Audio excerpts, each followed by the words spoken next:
Como a Igreja Católica, entre aspas, escolhe os santos? Vídeo do canal Estranha História, patrocinado pela Luncad. Vamos ver. Isso é uma coisa que, na verdade, eu tenho curiosidade, porque eu não sei como é que funciona exatamente. E não é uma coisa que eu nunca me perguntei até eles declararem o padroeiro da internet. É isso, né? O novo santo, ele é padroeiro da internet. O novo santo declarado, no caso, padroeiro da internet.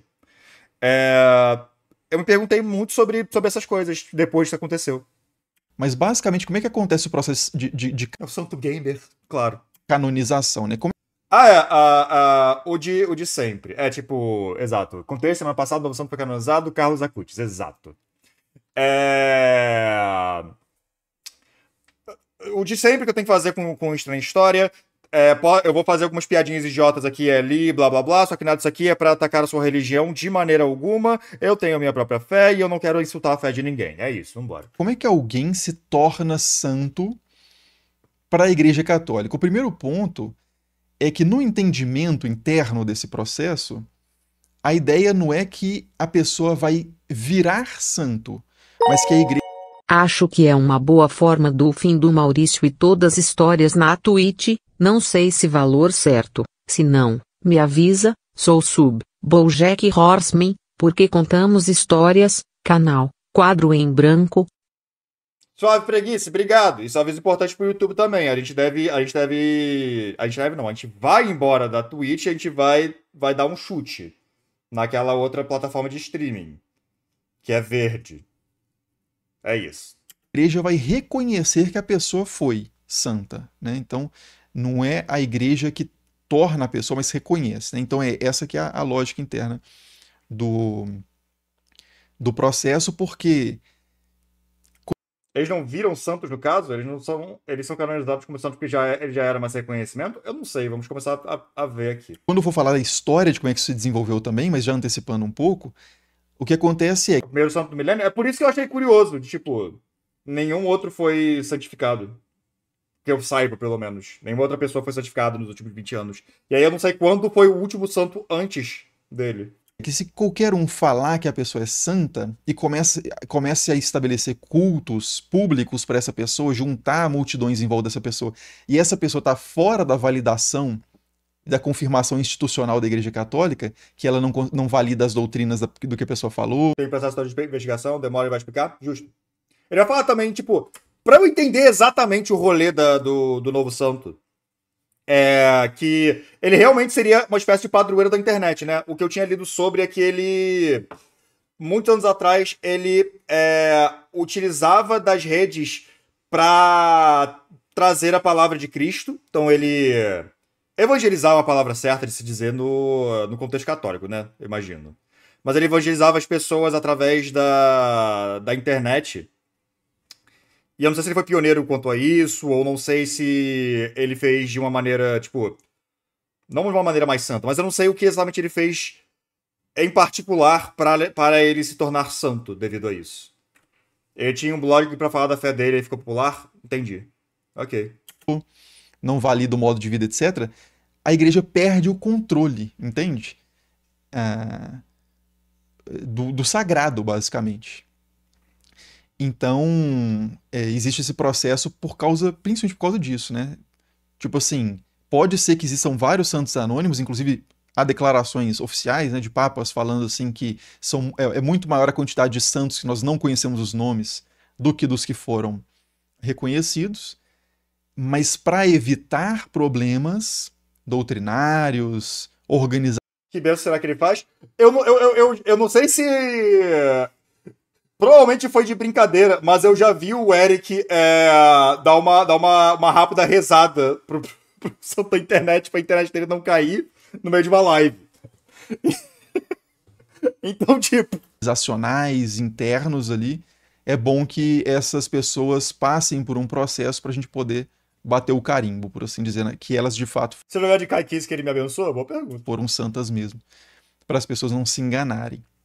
Então essa justificativa, basicamente, do processo feito pela igreja. E como é que começa esse processo? Esse processo ele começa geralmente de fora, depois que a pessoa morreu, as pessoas que viveram com o candidato a santo, digamos assim, procuram um bispo, pedem a abertura do processo, aí o bispo dá uma investigada ali, ainda em âmbito diocesano, né, ou seja, local, coleta alguns relatos para ver se há uma reputação de santidade. Ele era programador e sabia C++ e Java. Programador agora, tipo... É aquela coisa, né? Quando você faz um programa, tem 50% de chance de dar certo, 50% de chance de dar errado, você não sabe nem o porquê que deu certo ou errado. Portanto, tá aí um bom santo para programadores rezarem sempre que for compilar o programa, pô. De fato, uma possibilidade de feitos milagrosos. E caso haja, o bispo considere que vale a pena, ele envia ele formaliza, né, um pedido de abertura desse processo para Roma. Deus programa certo por códigos mal inventados. E em Roma, eles verificam se há algum impeditivo, se não houver, eles dão o nihil. Deus programa certo, ele só esquece de usar switch de vez em quando, por isso que às vezes demora para dar bom, mas eventualmente dá bom. Obstáculo. Tá compilando ainda. Né, o nada impede, e aí começa o processo mesmo, né? E geralmente se pede 5 anos depois da morte da pessoa para começar esse processo. Ok, pera, deixa eu voltar um pouquinho. Deixa eu voltar um pouquinho que a gente tá fazendo piada na internet. A Roma. E em Roma, eles verificam se há algum impeditivo, se não houver, eles dão o nihil obstat, né? O nada impede, e aí começa o processo mesmo, né? E geralmente se pede 5 anos depois da morte da pessoa para começar esse processo, a não ser em casos excepcionais.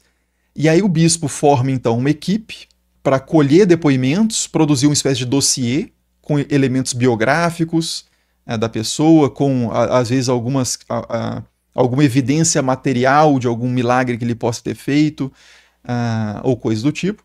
Faz uma espécie de dossiê e manda esse dossiê para Roma, e ele vai ser analisado por uma comissão que serve exatamente para isso, que é o dicastério das causas dos santos. E aí eles vão analisar esse dossiê com consultores históricos, teológicos, científicos, que são contratados, basicamente, né, ou trabalham, são funcionários ali da igreja. E aí feita uma análise dessa biografia da pessoa, se for verificado que ela tem virtudes... Só lá dentro ele vai explicar a canonização de santos milagreiros, processos são martirizados diferentes. Imaginei. Heróicas, ou seja, se ela exerceu as virtudes... Mas eu tenho aqui o questionamento de qual que é o milagre do novo santo. Mostrou as virtudes... Que eu não lembro o nome, desculpe, eu esqueci o nome dele já.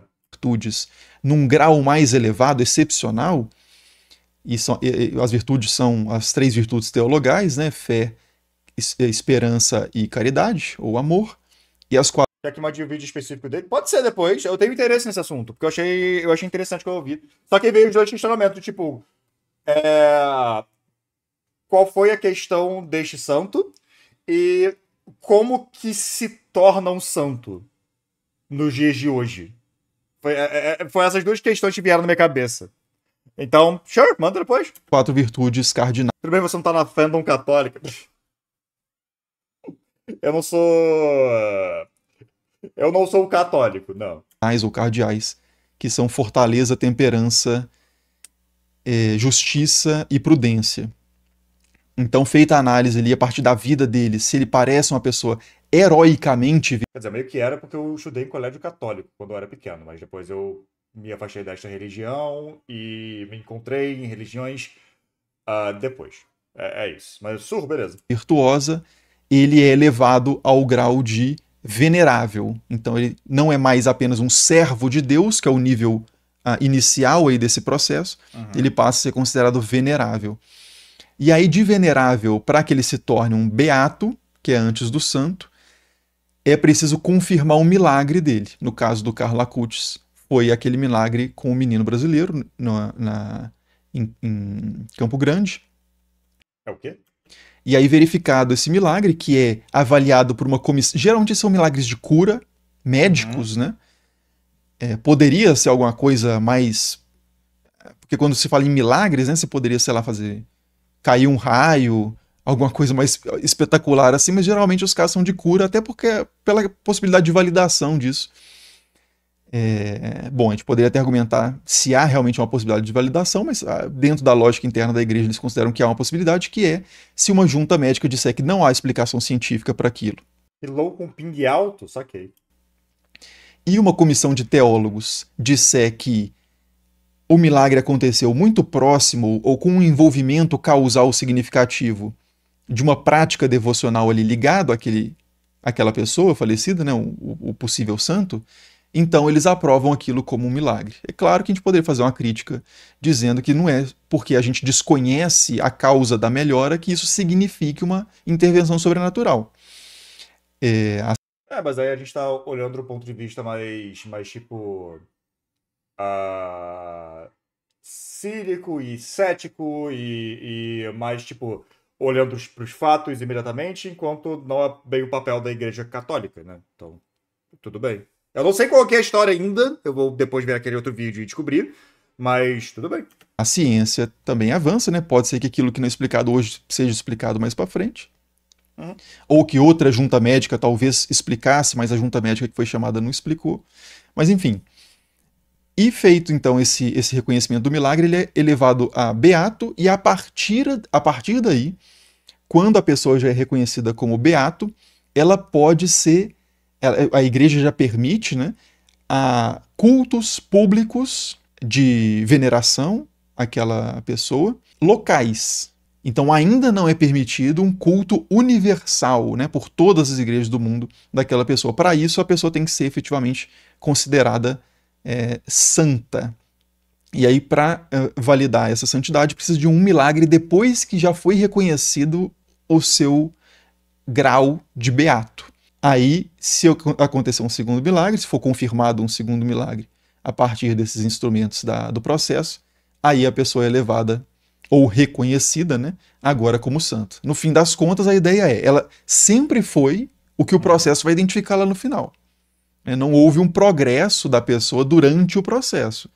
Há um progresso do processo para identificar o que a pessoa é, o que a pessoa foi, né, em vida. Pera, como é que é o negócio?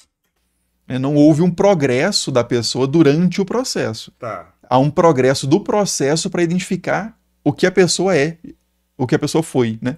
Tá, então é o caso de, tipo, isso tudo ocorre geralmente após o falecimento da pessoa, onde observam o que foi a vida da pessoa, da pessoa em geral, para depois canonizar como santo, é isso? Em vida. E tipo, tem o estudo por trás. Mas se a pessoa sempre for santo, o processo só confirma, teoricamente. Certo? Entendi. É isso, então. Então é tipo... A pessoa era santa desde sempre, mas precisou ser estudado por que ela foi santa. E depois disso foi considerado como santo desde o início. Compreendo. Continua sendo agora. Não é tipo a pessoa fez alguma coisa que transformou ela em santa. Ela era santa desde o início, só não sabíamos ainda. Entendi. Agora morta na terra, mas viva no céu e participando dos assuntos terrenos ainda, que é uma questão muito importante na crença dos santos na Igreja Católica, que é isso, né? A pessoa morreu, mas ela ainda tem algum tipo de presença e potência, que são os termos, inclusive, latinos que eles usam desde da antiguidade, presença e potência para participar positivamente da vida dos fiéis aqui na Terra, uma comunidade, né, dos vivos e mortos. A gente lembra da Joana d'Arc, que foi queimada como bruxa e depois virou santa, sim. Tem a história dela inteira, mas sim. Você mandou vídeo do Serginho, eu tinha resgatado um react algum tempo atrás, mas a fila tava fechada. Dá pra mandar vídeo do Serginho? Dá, só vai ficar na fila pra gente ver em outro momento. Tá aceitando novos vídeos? Mais ou menos. Eu explico direito do porquê depois. Enfim, que forma a igreja, né? A igreja triunfante, a igreja... Mas a resposta é tipo, sure. Pro caso de santos milagreiros morrer, primeiro milagre pra virar beato, segundo milagre pra virar santo. Saquei, tá bom. Padecente, etc e tal. Então é basicamente esse o processo hoje, mas nem sempre o processo foi assim. Esse processo ele é relativamente recente. Onde que manda mesmo? Você tá resgatando? Tá resgatando por ponto? Se for resgatar por ponto, é até 15 minutos. E você manda no meu privado, no meu Whisper. Se não for o patrocínio, aí eu exclamação regra react. As características básicas dele começam a surgir no século XVIII para frente. Teve algumas modificações até no século XX, século XXI. O próprio Papa Francisco mudou um pouco, adicionando um caminho diferente a de santificação. Eu ia questionar tipo, com o passar dos séculos, a santificação alterou o seu processo. Porque de início, imagino que não tenha sido especificamente assim, né? Que não seja o martírio ou confessores da fé, inclusive eu não fiz essa distinção, né? Mas no caso de mártires, pessoas que são consideradas mártires que morreram pela fé, não precisa de comprovação de milagres.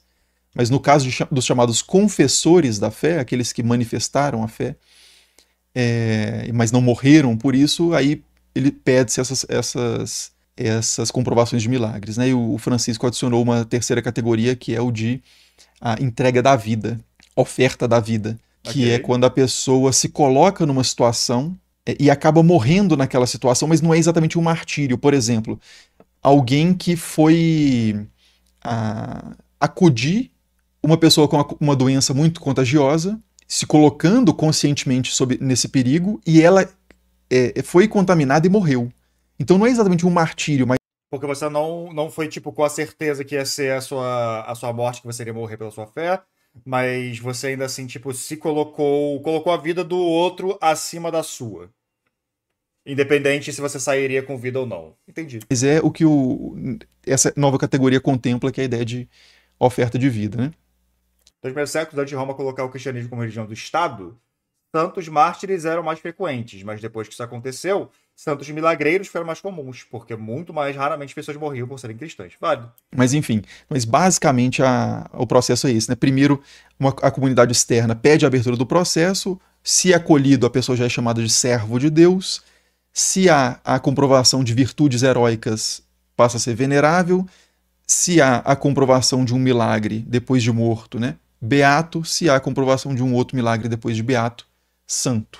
O Nicolas falou, professor, 2 milagres só para se tornar santo não é muito pouco? Para mim tinha que ser no mínimo 100 antes de... Power scaling de quantidade de milagre para santo, pô? Não, pô, acho que... Eu achei até engraçado ser 2, na verdade. Um milagre primeiro eu já entenderia como santo, mas enfim. Virar santo, pô, 1 milagre já é muito, né? Pois é, 1 milagre já é muito, pô. Eu acho que 2 é... 2 é só pra garantir, né? É só pra ter 100% de certeza que realmente é santo.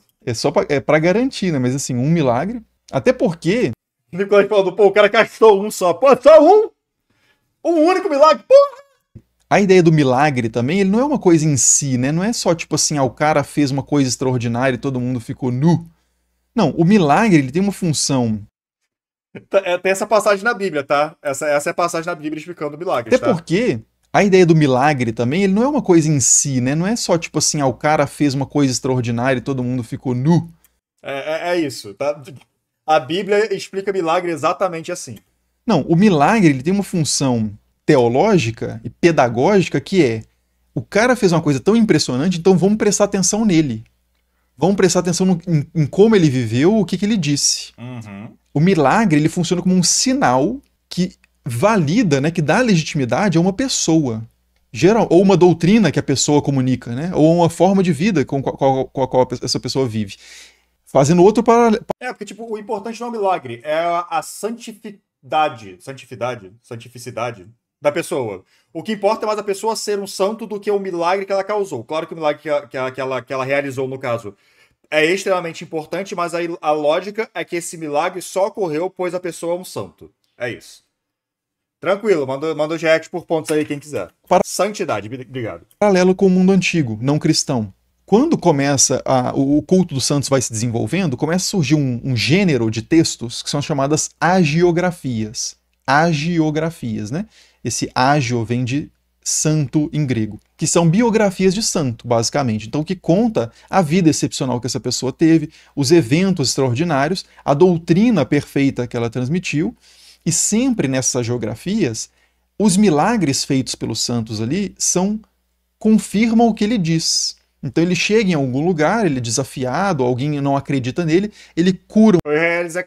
Uma pessoa faz algo extraordinário e o pessoal fala, opa, esse cara aí tem alguma coisa, vamos prestar atenção no que ele oferece para nós em termos de doutrina. Pior que sim, tem a passagem que Jesus fala para o apóstolo, vai lá pescar. O apóstolo vai, pega um peixe e quando... vai limpar, acha umas moedas de ouro e fica nu. Tinha dinheiro no peixe. O cara é filho de Deus mesmo. E aí Jesus manda ele alugar um quarto pra eles fazerem a ceia. Saquei. Ele falou literalmente nu. em termos de proposta, sei lá, de arrependimento, conversão. Da mesma forma No cara bichão mesmo, hein? que ou de Disse o apóstolo. forma análoga, né? Mudando o que deve ser mudado, existe na Antiguidade Tardia muitos textos sobre a vida dos filósofos, textos gregos, romanos, principalmente gregos, de vida dos filósofos. E nas vidas dos filósofos, frequentemente você encontra milagres também, feitos extraordinários atribuídos a um filósofo. Pitágoras é o caso mais, assim, espalhafatoso, mas teria vários outros, né? Mas Pitágoras aparece fazendo bilocação, né? Ele aparece em 2 lugares ao mesmo tempo. Aham. Ele desce ao mundo dos mortos e volta. Ele tem uma coxa de ouro, Caralho, muito foda, João. Fui pensando no meme de que Judas era burro por ter traído Jesus, porque mesmo ele não sendo filho de Deus, o cara no mínimo era mago do nível 20. Sim! Sim, na verdade. coxa mesmo, a coxa da perna, né? De ouro, que é um sinal de que ele é filho de Apolo, se eu não me engano, mas que ele tem uma descendência, ele tem alguma divindade, né, na sua geração, foi gerado por um deus em alguma medida. Então, assim, mas isso só interessa na medida em que Esse aqui que ele tá falando Sócrates ou Pitágoras? Porque eu me lembro que Assassin's Creed de Pitágoras é tipo. divino, tecnicamente. Eu não sei se veio por causa disso. isso valida a doutrina proposta por Pitágoras. Nada disso é à toa, é Pitágoras? Ah lá! O Assassin's Creed tá certo, viu? estético, é cosmético. O milagre, ele também tem essa característica na doutrina. Não tem tanto a ver com o React no momento, mas como vai funcionar o React naquela nova plataforma? Igual, patrocínio. Cristã, em geral, não sou católica, né? De que Deus, por meio do santo ou por meio do fiel, ele não faz algo espalhafatoso por exibicionismo. Ele faz isso para confirmar a autoridade daquela pessoa, para que as pessoas escutem o que ela está falando. Então, por isso que eu digo, né? Um milagre é muito, né? E Eu achei que Pitágoras fazia essa parada por ser matemático. Ele aparecia em 2 lugares ao mesmo tempo por causa da matemática? Ele se dividia por um? desde que ele tenha esse efeito. A pessoa fez um milagre, a partir daí o pessoal falou assim, Quer dizer, você dividia por 0. Dividir por 1 igual a 1, né? O imbecil do caralho. Mas enfim, ele se dividia por 0, opa, vamos matemático. prestar atenção nesse cara que está falando sobre Jesus, e aí a gente se aproxima de Jesus por meio da pregação desse santo, do milagre que ele fez. Aham. Ou da vida santa que ele levou, porque o Não dá pra dividir por 0? Pergunta pro Pitágoras, hein? Pergunta pro Pitágoras. Vai que ele conseguiu aparecer o Douglas ao mesmo tempo, hein? a característica do santo também parte dela, né? É a imitação de Cristo, é ser mais parecido com Jesus em todos os aspectos. E o que leva a milagres também. Mas você não vai ver em textos de santos alguém que. Uma pessoa que vivia de forma desregrada, falava bobagens e fazia milagres. Isso não vai aparecer. E nem na vida dos filósofos. Quem faz feitos extraordinários são pessoas que têm. Essa thumbnail é inacreditável. Primeiro Santo Gamer, mas a origem do culto aos santos. E aí tem o Master Chief. Que bom que o cara era fã de Halo, mas... Tem o favor divino. Enfim, bom vídeo. Bom vídeo. Eu achei bem interessante porque eu acho teologia interessante. Então, bom vídeo. Bom vídeo. A gente vai pegar esse outro aqui, a história do santo do Halo, que o Cad mandou. 15 minutos, tá ótimo. Vou adicionar aqui na filinha. Mas bom vídeo, bom vídeo. Eu em breve vou ver esse outro que eu tô interessado nele. Muito tempo também que a gente não vê o Strange Story, né, viado? Então, bom ver Strange Story.